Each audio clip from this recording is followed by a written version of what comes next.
Welcome to Nellai village food. இன்னைக்கு நம்ம வீட்டில் சூப்பராக நல்ல கம்மன் மணக்கிற செட்டிநாடு மசாலா வறுத்து தான் முட்டை குழம்பு செய்ய போகிறோம். இந்த முட்டை குழம்பு வந்து நல்ல டேஸ்ட்டாக இருக்கும். செய்கிறது ரொம்ப ஈஸியாக செஞ்சிடலாம். இது சாதத்துக்கு மட்டும் இல்லை, இட்லி, தோசை, சப்பாத்தி எல்லாத்துக்குமே ரொம்ப சூப்பராக இருக்கும். வாங்க இன்னைக்கு செட்டிநாடு முட்டை குழம்பு எப்படி செய்யறதுன்னு பார்க்கலாம். செட்டிநாடு முட்டை குழம்பு செய்யறதுக்கு தேவையான பொருட்கள் என்னன்னு பார்க்கலாம்.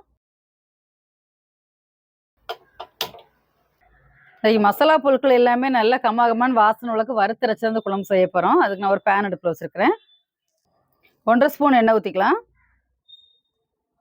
இப்போ எண்ணெய் நல்லா சூடாயிருச்சு. நம்ம மசாலா பொருட்கள் எல்லாமே வறுத்துடலாம்.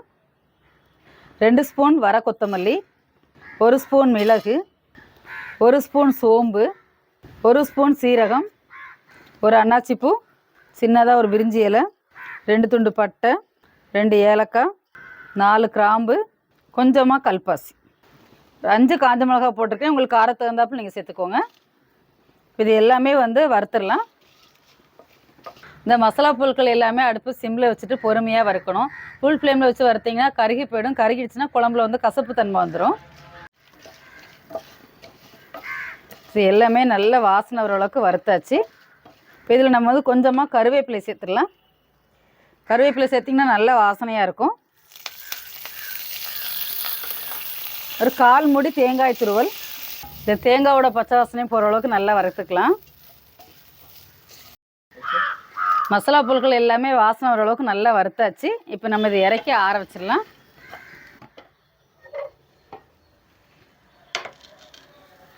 இதில் ஒரு 1/2 டம்ளர் தண்ணி சேர்த்து நல்லா நைஸாக அரைச்சி எடுத்துக்கலாம். மசாலா நல்லா நைஸாக அரைச்சி எடுத்துகிட்டு வந்தாச்சு. இப்போ அடுப்பு ஆன் பண்ணிடலாம். குழம்பு வைக்கிறதுக்கு ஒரு கடாய் அடுப்பில் வச்சுருக்கிறேன். இப்போ எண்ணெய் ஊற்றிடலாம். ஒரு 3 ஸ்பூன் எண்ணெய் ஊற்றுறேன். எண்ணெய் நல்லா சூடாயிடுச்சு. 2 துண்டு பட்டை, 2 கிராம்பு, ஒரு 1/4 ஸ்பூன் சோம்பு எல்லாம் நல்லா பொரியட்டும். இதோட பெரிய வெங்காயம் சேர்த்துடலாம். ஒரு பெரிய வெங்காயம் எடுத்து நல்லா பொடியாக கட் பண்ணி வச்சுருக்கிறேன். கொஞ்சமாக கருவேப்பிலை. இதை நல்லா வதக்கிடலாம். வெங்காயம் இந்த அளவுக்கு நல்லா கலர் மாறுற அளவுக்கு வதங்கணும். அப்போ தான் டேஸ்ட் ரொம்ப நல்லாயிருக்கும். இதோட நம்ம இஞ்சி பூண்டு பேஸ்ட் சேர்த்துக்கலாம். ஒரு 2 ஸ்பூன் இஞ்சி பூண்டு பேஸ்ட் எடுத்து வச்சுருக்கிறேன். எதுவும் பச்சை வாசனை போக நல்லா வதக்கிடலாம். இஞ்சி பூண்டோட பச்சை வாசனை நல்லா போயிடுச்சு. தக்காளி விழுது சேர்த்துடலாம். 2 சின்ன தக்காளி எடுத்து நான் 1 2 அரைச்சி எடுத்து வச்சுருக்கிறேன்.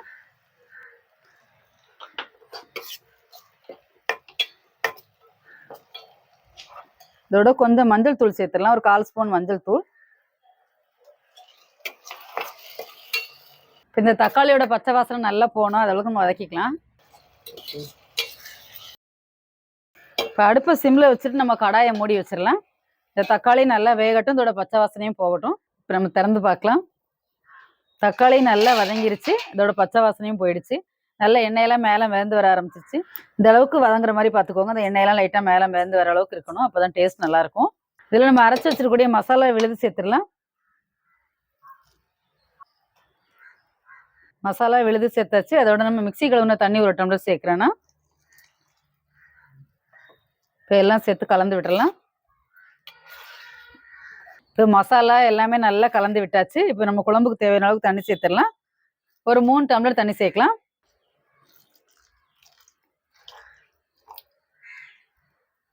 இப்போ குழம்புக்கு தேவையான அளவுக்கு உப்பு சேர்த்துடலாம். சின்ன ஸ்பூனுக்கு நான் 1.5 ஸ்பூன் உப்பு போடுறேன். எல்லாம் சேர்த்து நல்லா கலந்து விட்டுடலாம்.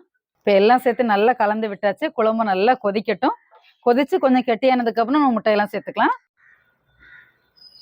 குழம்பு நல்லா கொதிக்க ஆரம்பிச்சிருச்சு. கொதிக்கும் போதே அப்படியே சூப்பராக இருக்குது செட்டிநாட்டு மசாலா வாசனை. கொஞ்சம் கெட்டியாகட்டும். குழம்பு நல்லா கொதிச்சு கெட்டியாயிடுச்சு. இப்போ இதில் நம்ம வந்து முட்டை சேர்த்துடலாம். நான் இன்னைக்கு வந்து ஒரு முட்டையை உடச்சி ஊற்ற போகிறேன். மீதி 5 முட்டை வந்து வேக வச்சு போடுறேன். நீங்கள் ஒரு முட்டையை உடச்சி ஊற்றும் போது அந்த முட்டையோட எசன்ஸ் இறங்கி குழம்பு ரொம்ப டேஸ்ட்டாக இருக்கும். அதே சமயம் நீங்கள் எல்லா முட்டையும் உடச்சி ஊற்றுனீங்க அப்படின்னா குழம்பு ரொம்ப கெட்டியாயிடும். அதனால நான் ஒரு முட்டையை மட்டும் உடச்சி ஊற்றுறேன். மீதி முட்டையை வந்து அப்படியே போடுறேன் வேக வச்சு. குழம்பு இந்த அளவு கெட்டியாக இருக்கிற மாதிரி பார்த்துக்கோங்க. இப்போ முட்டையை உடச்சி ஊற்றிடலாம். முட்டையை உடச்சி ஊற்றியாச்சு. இப்போ கடாயை மூடி வச்சிடலாம். ஒரு 3 நிமிஷம் ஆகட்டும். இப்போ உடச்சி ஊற்றின முட்டை நல்லா வெந்துருச்சு. இப்போ இதில் வந்து வேக வச்சு வச்சுருக்க முட்டையை சேர்த்துடலாம். நான் இன்னைக்கு வந்து 5 முட்டை சேர்க்குறேன். உங்களுக்கு எவ்வளோ முட்டை தேவையோ நீங்கள் அந்த அளவு சேர்த்துக்கோங்க.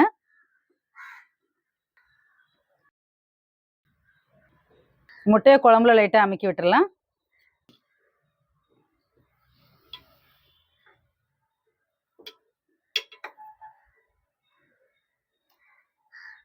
நடுவில் இருக்க முட்டையும் நல்லா வெந்துருச்சு. முட்டையை போட்டு ஒரு 2 நிமிஷம் இருக்கட்டும். அதுக்கப்புறம் மல்லியில தூவிட்டு இறக்கிடலாம். மூடி வச்சிடலாம். சூப்பராக ரெடி ஆயிடுச்சு முட்டை குழம்பு. பார்க்கறதுக்கே ரொம்ப சூப்பராக இருக்கு பாருங்க. இப்போ நம்ம மல்லியில தூவிட்டு இறக்கிடலாம். இப்போ நம்ம இறக்கி வச்சிடலாம் குழம்பு.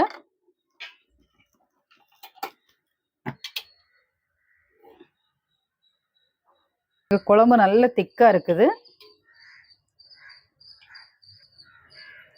இது நம்ம உடச்சு ஊத்தின முட்டை அப்படியே இருக்குது பாருங்க.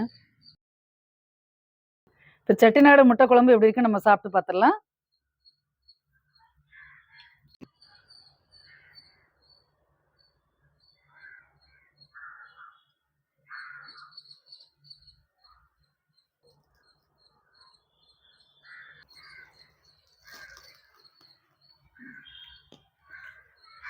நல்லா காரசாரமா செம்ம டேஸ்டா இருக்கு.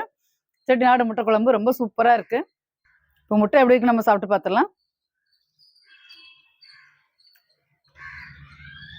ரொம்ப சூப்பரா இருக்கு. முட்டையை வந்து இந்த குழம்புல நம்ம ஊற வச்சு சாப்பிடும்போது அவ்வளோ ருசியா இருக்கு. ரொம்ப ஈஸியாகவும் இந்த குழம்பு நம்ம செஞ்சிடலாம். உங்களுக்கு இந்த வீடியோ பிடிச்சிருந்ததுன்னா லைக் பண்ணுங்க, ஷேர் பண்ணுங்க, சப்ஸ்கிரைப் பண்ணுங்க. தேங்க்யூ. Bye by.